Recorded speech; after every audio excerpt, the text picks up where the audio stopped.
झूठ बोलना, कठोरता, छल करना, बेवकूफ़ी करना, लालच, अपवित्रता और निर्दयता ये औरतों के कुछ नैसर्गिक दुर्गुण हैं। भोजन के योग्य पदार्थ और भोजन करने की क्षमता, सुंदर स्त्री और उसे भोगने के लिए काम शक्ति, पर्याप्त धनराशि तथा दान देने की भाव, ऐसे संयोगों का होना सामान्य तप का फल नहीं है। उस व्यक्ति ने धरती पर ही स्वर्ग को पा लिया जिसका पुत्र आज्ञाकारी है, जिसकी पत्नी उसकी इच्छा के अनुरूप व्यवहार करती है, जिसे अपने धन पर संतोष है। पुत्र वही है जो पिता का कहना मानता हो, पिता वही है जो पुत्रों का पालन पोषण करे, मित्र वही है जिस पर आप विश्वास कर सकते हो और पत्नी वही है जिससे सुख प्राप्त हो। ऐसे लोगों से बचें जो आपके मुंह पर तो मीठी बातें करते हैं लेकिन आपके पीठ पीछे आपको बर्बाद करने की योजना बनाते हैं।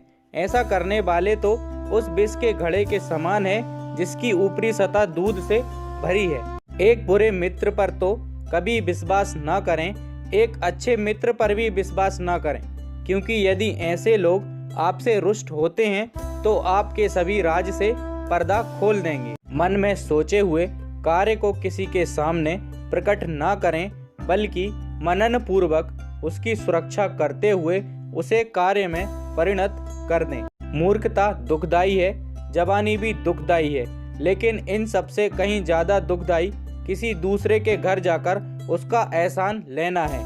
हर पर्वत पर माणिक्य नहीं होते, हर हाथी के सर पर मणि नहीं होती, सज्जन पुरुष भी हर जगह नहीं होते और हर वन में चंदन के वृक्ष भी नहीं होते हैं। बुद्धिमान पिता को अपने पुत्रों को शुभ गुणों की सीख देनी चाहिए, क्योंकि नीतिज्ञ और ज्ञानी व्यक्तियों की ही कुल में पूजा होती है।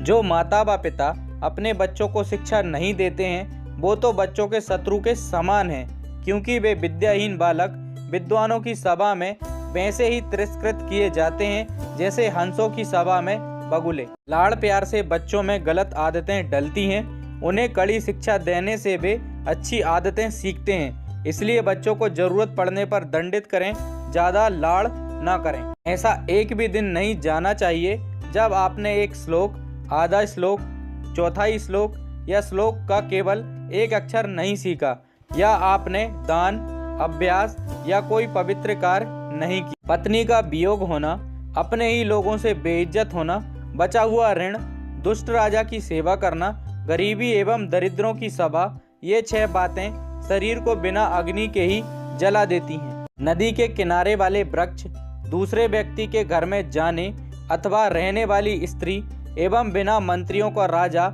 ये सब निश्चय ही शीघ्र नष्ट हो जाते हैं। एक ब्राह्मण का बल तेज और विद्या है, एक राजा का बल उसकी सेना में है, एक वैश्य का बल उसकी दौलत में है तथा एक शूद्र का बल उसकी सेवा परायणता में है। वैश्या को निर्धन व्यक्ति को त्याग देना चाहिए, प्रजा को पराजित राजा को त्याग देना चाहिए, पक्षियों को फल रहित वृक्ष त्याग देना चाहिए एवं अतिथियों को भोजन करने के पश्चात मेजबान के घर से निकाल देना चाहिए। ब्राह्मण दक्षिणा मिलने के पश्चात अपने यजमानों को छोड़ देते हैं, विद्वान विद्या प्राप्ति के बाद गुरु को छोड़ जाते हैं और पशु जले हुए वन को त्याग देते हैं। जो व्यक्ति दुराचारी, कुदृष्टि वाले एवं बुरे स्थान पर रहने वाले मनुष्य के साथ मित्रता करता है वह शीघ्र नष्ट हो जाता है। प्रेम और मित्रता बराबर वालों में ही अच्छी लगती है।